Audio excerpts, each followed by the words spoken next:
Қажаумен кезбе түйсік түмежелгі бұғауын дәуір дағды үзе берді. Жабаян қатты ұйқыдан көзін ашып, кісеніп сілкіп тағы түрегелді. Америка жазушысы Джек Лондонның маңдайына тағдыр небәрі 40 жыл ғана ғұмыр жазған. Сол қысқа ғұмырының 16 жылын таза шығармашылық жұмысқа арнаған.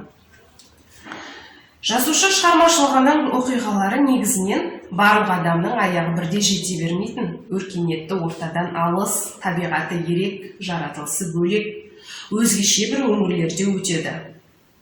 Соның ішінде тектік сарын хикаяты. Хикаяттағы өзгеше өңірлерге тап болған адамдардың ішкі, сыртқы бітім болмысы да бөлек. Джек Лондон әлем әдебиетінде асқақ рух пен рухы мықты адамдардың жыршысы деп бағалануы тегін емес. Бұрын оқығандарымның ішінен өзіме ұнаған, тіпті кейде қайталап оқитын кітаптарымның қатарынан осы кітапты айтуыма болады. Өзімнің сүйіп оқыған кітабымды сіздерге ұсынамын.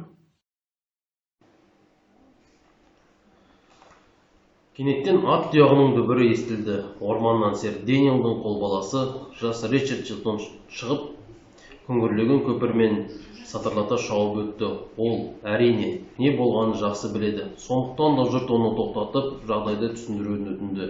Ричард Чилтон ырзашылықпен тоқтай қалды. Бұл өзі күнге күйген, қой көзді, бұғы терісінен тігілген, қара мақпал жағалы күрте киген 18-дер шамасындағы жас жігіт еді.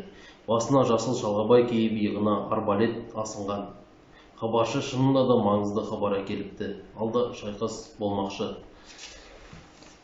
Осы соғыста махаббат қалай пайда болды? Ол немен аяқталды?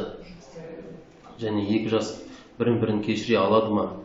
Осы сияқты бірнеше сұрақтарыңыз болса, менің сүйікті авторым, ағылшын жазушы Роберт Льюис Стивенсонның «Қара жебе» кітабын оқуды сіздерге ұсынамын. Алайда, Томның күш-қуаты ұзаққа бармады. Ол бүгінгі күнді қызықты өткізуді жоспарлаған есіне алып еді, одан сайын жүрегі сыздап кетті. Кешікпей жұмыс дегенді білмейтін басқа балалар көшеге шығады, еркін ойнайды.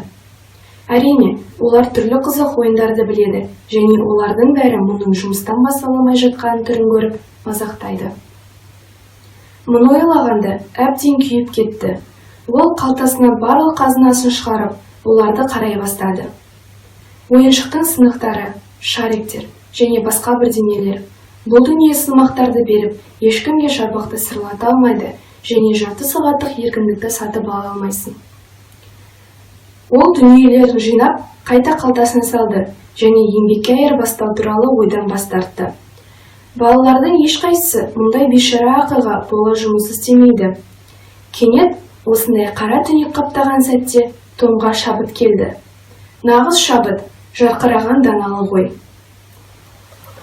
Томға қандай шабыт, қандай жарқыраған даналық ой келді? Осы сұрақтардың жауабын білу үшін менің сүйікті Марк Твеннің «Том Сойердің басынан кешкендер» атты хикаясынан біле аласыздар.